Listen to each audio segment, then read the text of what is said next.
Kia ora, good evening, welcome to Central News for Wednesday, the 28th of May. I'm Hilary Entwistle. Bay Plenty Regional Council and Kiwifruit Vine Health are urging kiwifruit orchardists and farmers to keep up best practice handling of reject kiwifruit as picking season comes to a close. They are also encouraging everyone to keep an eye out for wild kiwifruit vines and report sightings to Regional Council on 0800 88 4 880. Orchardists are advised to remove unpicked fruit from vines and mulch as soon as possible. This prevents mass feeding by birds and allows the fruit to compost as quickly as possible. Post-harvest operators are to cover bins of reject fruit to prevent birds feeding on ripening fruit, and members of the public are to be careful with the disposal of kiwifruit, particularly while out in the bush. The establishment of a passenger rail service between Waikato and Auckland will be considered in the development of two transport planning documents currently under review. The issue was yesterday discussed by Waikato Regional Council during deliberations on the 2014-15 annual plan. 3 submissions received on the draft annual plan requested the Regional Council to reconsider the establishment of a passenger rail service between Waikato and Auckland. During the meeting, councillors noted that such a service would be considered as part of the review of the Regional Public Transport Plan being undertaken this year. The Regional Transport Committee will also discuss in the development of the Regional Land Transport Plan. Public feedback will be sought on both draft transport plans later this year. A walk-through exhibition of the Battle of Gate Pa is being extended an extra week due to its extensive interest. The exhibition, which opened on May the 3rd, was initially expected to run for 3 weeks, but will now run until Monday, June the 2nd.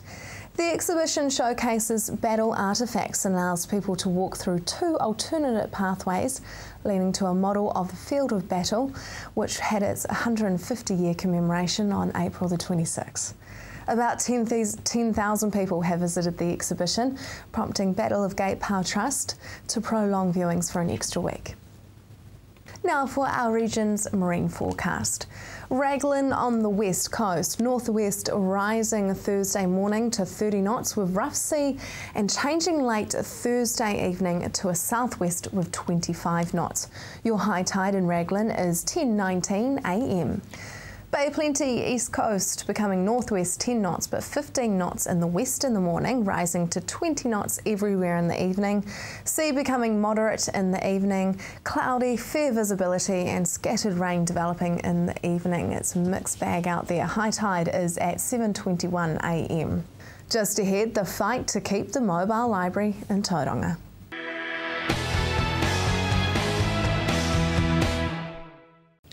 Welcome back to Central News. A hot topic in Tauranga Council chambers has been the decision to move ahead with funding the extension of the Greerton Library. But there is a twist. Tauranga City Council has decided to cut funding for the mobile library. The council says only 2% of total library issues are from the mobile library, and this does not justify the 100-odd thousand spent on the service per year. I spoke with Kate Clark from Friends of the Tauranga City Libraries to see what their thoughts are. The council are saying that only 2% of total library issues are from the mobile library. Do you think then that that justifies it? Yeah, I do agree with that, but they must remember that the schools are capped at 2 books per child and the play centres are capped at 60 books per play centre. So you're not comparing apples with apples. It actually works out at very cost effective for the service it is running. I don't think that you can compare a mobile library service with a static library service on that sort of calculation. Is there still a need for the service if there's, you know, the increasing popularity of e-books and technology? The good old e-books question. E-books are another way of reading. Many people in our society do not have the funds to buy Kindles or any other facility to read e-books. Our libraries, 28% of our library visits are now to the virtual library, and that is expanding. But when you have technology, a lot of people need help to use that technology, and a lot of people need help to go through and find out what is the correct information to use. And so you need smart librarians and smart libraries, and libraries are still very, very important. In America now, a lot of the schools are saying in assignments you have to use 80 or 90% research from books. They have gone away from letting their students use all their research from the internet because of the mass of information, and a lot of it incorrect, that's on the internet. Internet is important, but so are libraries. What are you going to do then if the council decides to get rid of it? I don't quite know at the moment what we're going to do, but we're certainly not going to sit back and accept it. We've asked this council to stop stupid wastes of money, and getting rid of a mobile library that still has 20 years life in it that would cost $600,000 to $800,000 to replace. And I still believe that some of the stock from it will be dumped, which would leave $90,000 worth of books sold off at very cheap rates. To me, that's all very stupid waste of money, and it's also going to disadvantage a large sector of our population, and I don't think this town will sit down and take it. Can you walk me through what happens when the mobile library pulls up to a school? The mobile library pulls up in front of the school, and by the time it gets there, there's always the first class waiting. The kids come onto the mobile 2 or 3 at a time, and they pick their books and they go up, and the librarian knows them by name and they know the librarian by name, and they get out their books and they chat about the books. And sometimes the librarian has books that they've wanted especially, and he's brought them or she's brought them out, and they get off the bus, and sometimes they're so excited they sit down immediately and start reading them. But the excitement's palpable, and in 3 hours that bus will put through 10 classes of students all getting 2 books each, and it is just absolutely incredible. We had a meeting a couple of years ago back at Mount Library where Maryvale School came, some of their students, and they talked about the books and what it meant to them, and one of them talked about a book he got out on chocolate, and he spoke to us in Maori first about what it meant, and it was all about the manufacture of chocolate and everything, and then he spoke to us in English about it. And he was only 8 or 9, but he thoroughly understood the processes of chocolate, and I'm pretty sure he's going to grow up and be a confection maker. And that is the sort of thing that library does for those children in Maryvale where they don't have a lot. And the annual plan is hoping to be out by July. Tauranga youth questioning their sexuality now have somewhere safe to feel supported. I caught up with one of the members of the new group, Tauranga Pride. Tauranga Pride is a youth group based in Tauranga for youth aged 16 to 27 of the LGBTI community, which is lesbian, gay, bi, trans and intersex. We meet every week on a Wednesday or a Thursday in town, and we sit around and play some games, listen to music, have a little chat. Sometimes once a month we'll go and do something different, like go and get fish and chips on the beach, go to the hot pools, go see a movie, or sometimes we just want to break from each other, so we just stay at home, and it all depends on numbers. So one time we only had 3 people, so we just got in a car and went for a drive around town and went for a bit of a sightsee. Is it just for people who have already come out, or can anybody come along?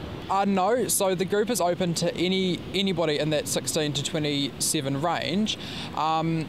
So the group is all about sexuality. So at the end of the day, being straight is a sexuality. So we're completely open to anybody. And as for coming out, I mean, when I started coming to the group, I wasn't out. So coming out was quite a big thing in my life, and I think I was quite lucky to have the group and have the group members as friends, you know, like supporting me through that. And that's another way that, you know, the group is there to support other group members. How important is that support when a young person is coming out in society today? Well, in society, the sad reality is we are the minority of society. So that's, you know, the group members come to the group for a number of reasons. One being we are that minority, so it's good to have friends who know what we're going through, because, you know, friends can always say, oh, I know what you're going through, I know what you're going through, but in reality, they have no idea, absolutely no idea. So support is a really, really strong thing that runs deep within the group and also within every group in Rainbow Youth. And also going to the facilitation training a couple months back, we met with 17 other young people who were training as facilitators, instantly became best friends because we all had that connection of being the minority of society, and it's just amazing the support that we give each other. Can you tell me more about that training process? In the facilitation training, so the four of us, it started as four, we got up really, really early one morning, went on one hell of a road trip to Auckland, met up with the 17 youth facilitators and Duncan at Auckland. So the weekend itself went for 2 days, and it started with a bunch of group panels, so we had guest speakers, past board members, past facilitators. There was a man there who I see him as kind of like the father figure for the facilitators, in which every 6 weeks we have our supervision. So we meet up with him and have a big chat, discuss problems arising in the group, what's working well, what's not working so well, and it's just amazing how we can have that level of support and commitment from Rainbow Youth to deal with us as our groups. If you'd like to get in touch with the group, you can email info@ry.org.nz. Coming up next, winter fashion tips.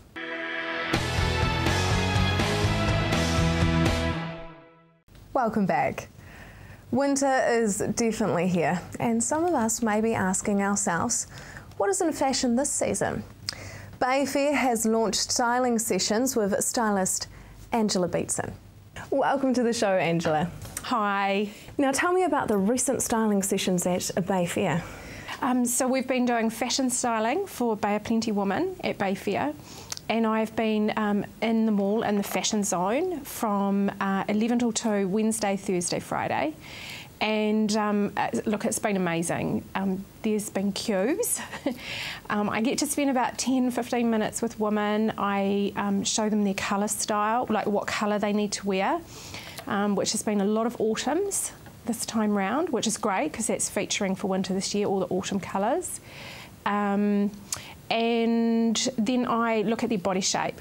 So predominantly the pear and the apple sort of feature the most. I'll take them to the mirror then and show them how to perhaps wear the outfit they're wearing to look better styled or slimmer, and they usually get it really quickly. It's almost like a magic show. Sounds very exciting. I mean, what are some of, you said that autumn colours are definitely big this winter. What else is big this winter? Okay, so there's reds, lots and lots of reds. So all those winter people, you know, that black and white monochrome and the reds are great. The autumn colours are really beautiful. You're going to see that gorgeous sort of rusty orange, the greens, the blues. And when you know what colour to wear, you'll be able to walk into a shop and find that colour easily on shelf. And then from there, you've got to work out if it's the right style. So you say people who are winter toned, do you mean like the tone of your skin and that kind of thing? Yes. How do we find out what tone of skin we are? Look, it can be hard, but I've got a little rule. If you put something up to your face and you look like you've got a bit of a glow, I call it the Barbados look, we've got the right colour. Obviously, if you put the wrong one up, you'll feel a bit wishy-washy, pale, and you'll see the reds come out in your skin, all the yellows. And it is fascinating to watch when you put the right colour up. They just illuminate. Once you get it right, you'll just carry on with that colour because it'll make you feel good. Sounds like almost like a bit of a science to me. Well, it is, because it's all to do with your skin pigmentation. And look, women will come in and I'll take one look at them and go, you're a winter, you're a summer. And then some women, it takes me 5 minutes to work it out. So, yeah, but once you get it right, you'll feel really confident with picking the right colour. So when are these styling sessions at Bayfair? Okay, so Wednesday, Thursday, Friday, 11 till 2. And we're just located outside of the Farmers entrance in the fashion zone. And look, it can be life-altering for some women to know exactly what to look for when they're shopping. Well, thank you very much, Angela. I'll definitely be coming along. Lovely, thanks. The next session is on tomorrow at Bayfair from 11 a.m. to 2 p.m. There has been a lot of talk about housing affordability. I spoke with the chair for Smartgrove's Housing Affordability Forum to see if we could be facing a housing crisis in the Bay of Plenty. Crisis is a pretty emotive word, a pretty strong word. I think if you talk to some people in the area, I think they'd say that we are in crisis now in some housing sectors. I think the housing stock, the majority of the housing stock in town is really providing for the conventional 3-bedroom home.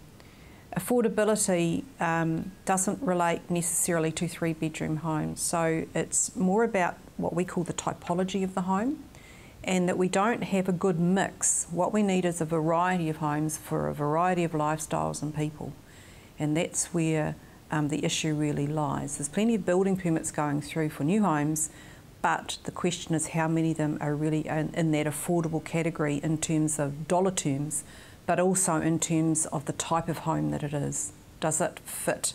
Is it fit for purpose for that particular market? So the housing crisis, well, I think we could say that we need to be rebalancing the market's provision of homes. What are some of those contributing factors towards the housing shortage in Tauranga? The contributing factors to our affordability issue, there's a lot. There's a lot of things. It's not just one answer. At the moment you see the government talking about housing accords and providing land. In Tauranga with Smart Growth we have, with our strategy, a very clear understanding of the staged provision of land over time. So there's plenty of land available, zoned and about to be zoned. We have to have serviced land. One of the issues for Tauranga is the cost of servicing the land makes it quite high. Then you look at the actual building stock and say we actually need, as I've said, different sorts of homes and we want them built cheaper. And there's a lot of information in the media at the moment about bringing in housing factories or the like to try and reduce the cost of the actual product. Then you can go and look at things like, well, what about the funding mechanisms, the banks, can they offer different sorts of deals for affordable homes to make it easier? We've been approaching the Architecture Association about the opportunities for having standard plans so that if you can get a house design off the shelf, it reduces your costs. And already this apparently has been done in other sectors of housing where they've got standard plans and they just use them and reuse them. So that reduces cost. There's a whole range of things that could be done and there's a whole range of things that contribute to the cost of homes. So with our workshops in our pilot project we are trying to pick up all those opportunities and see what we can do differently to get a package that will actually make it affordable. Just ahead, Matua Parkinson on World Smoke Free Day.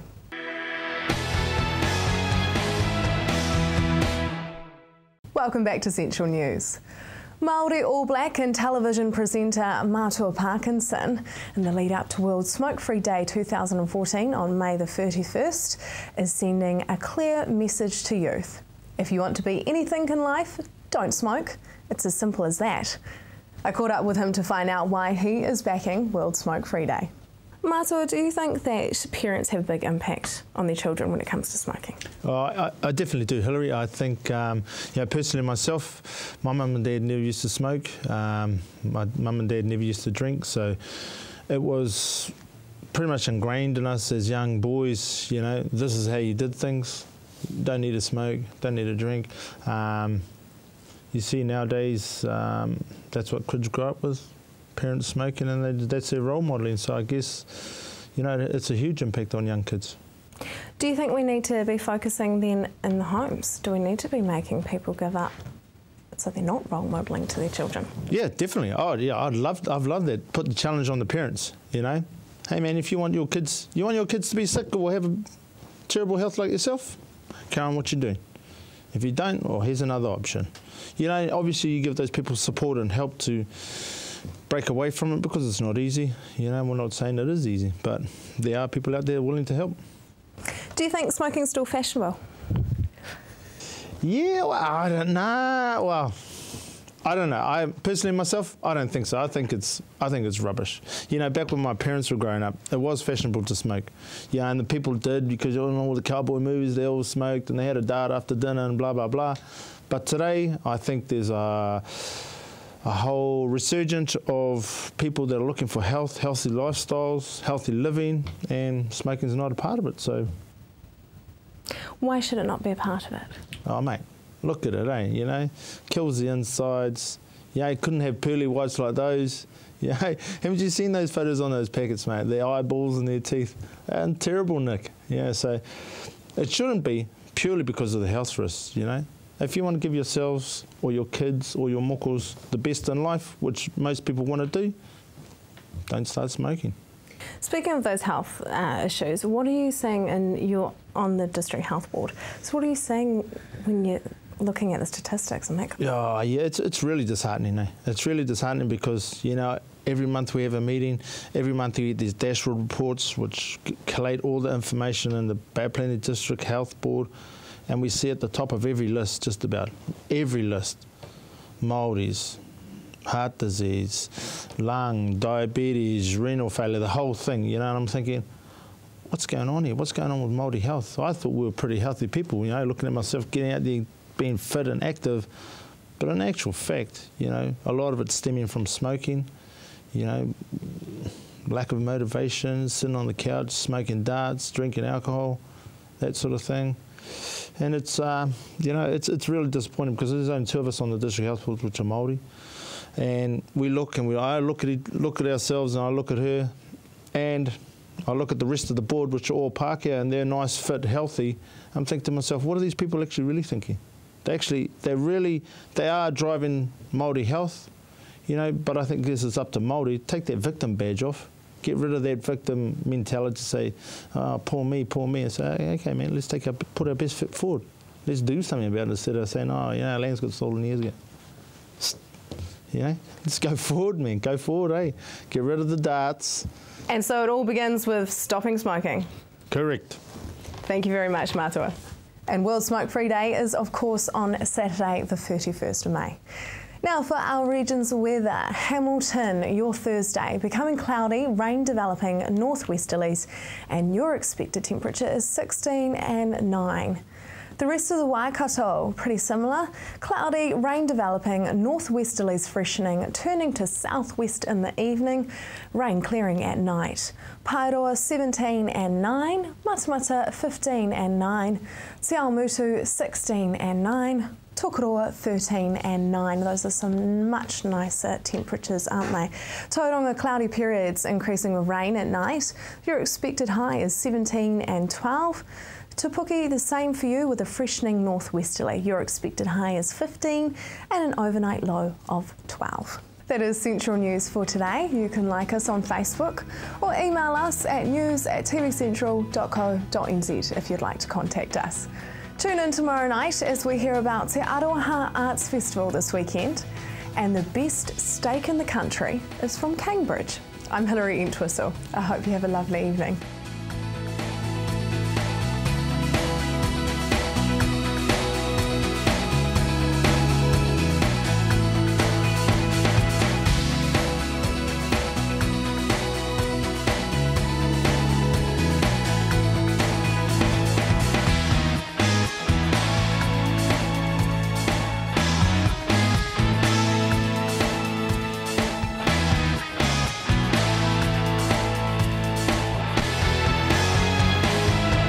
This has been an Alpha Media production, a division of Television Media Group.